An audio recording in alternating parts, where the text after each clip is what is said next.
Bismillahirrahmanirrahim. Assalamualaikum warahmatullahi wabarakatuh. Waalaikumsalam. Baiklah, pada kesempatan kali ini saya akan membawakan materi dengan judul yang pertama ialah dinamika hukum Islam di era globalisasi. Globalisasi telah menjadi kajian kontemporer yang digandrungi oleh peneliti. Globalisasi merupakan suatu fenomena di mana kehidupan manusia mengalami perubahan dari segi gaya hidup, kegiatan, sikap, konsumerisme, dan masalah yang ditimbulkan, sehingga bangsa di seluruh dunia saling berketergantungan serta menjadikan keterkaitan dengan dunia internasional atau seluruh bagian raya. Dan ada pun beberapa peran dalam dinamika hukum Islam di era globalisasi ini. Yang pertama ialah peran negara dan implementasi hukum Islam. Peran negara dalam mengatur dan memfasilitasi penerapan syariat sangat penting dalam dinamika hukum Islam, dan beberapa negara mengadopsi hukum Islam sebagai dasar negara dan sistem hukum Islam dan sistem hukum nasional, sementara negara lainnya hanya menerapkan syariah pada sektor tertentu. Dan yang selanjutnya ialah peran ijtihad dalam menjaga elastisitas hukum Islam.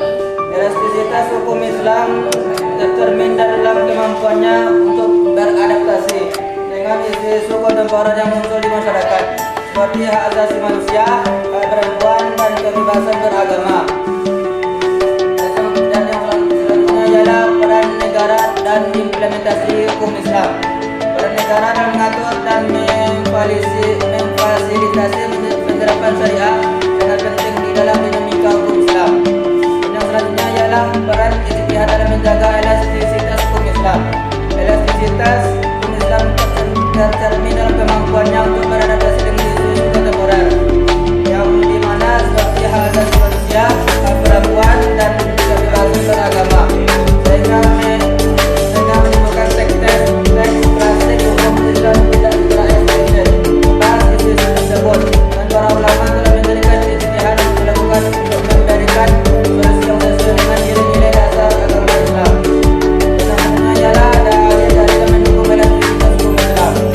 Di antaranya ialah surah Al-Baqarah ayat 256 dan hadis riwayat Abu Dawud menegaskan pentingnya ijtihad dalam menjaga kelangsungan hukum Islam yang fleksibel dan relevan. Dan yang judul selanjutnya ialah reformasi hukum Islam di negara-negara Muslim. Reformasi hukum Islam ini terjadi disebabkan banyaknya perubahan baik dari segi sosial, politik, dan kebiasaan masyarakat, sehingga ditemukannya studi kasus yang sudah tidak relevan dengan hukumnya yang ada. Dan pembahasan reformasi hukum Islam ini tentu tidak akan jauh dari pembahasan hukum keluarga, di mana hukum keluarga memiliki posisi yang strategis dalam pembahasan hukum Islam itu sendiri. Dan walaupun reformasi hukum Islam juga terdapat pada bidang tertentu dan lainnya, dan beberapa bentuk dari reformasi hukum Islam pada bidang lainnya, yaitu pertama adalah pembentukan syariah, yang kedua ialah hukuman alternatif, dan yang ketiga ialah pembatasan hukum mati. Dan yang selanjutnya ialah sebenarnya perkembangan hukum Islam di Indonesia. Perkembangan hukum Islam di Indonesia ini tidak hanya berakar pada sejarah panjang setelah kedatangan Islam, tetapi juga pada interaksi yang terus-menerus antara Islam dan berbagai elemen lain dalam masyarakat, baik adat, budaya maupun politik. Yang pertama ialah masa kerajaan Islam dari abad ke-13 hingga abad ke-16.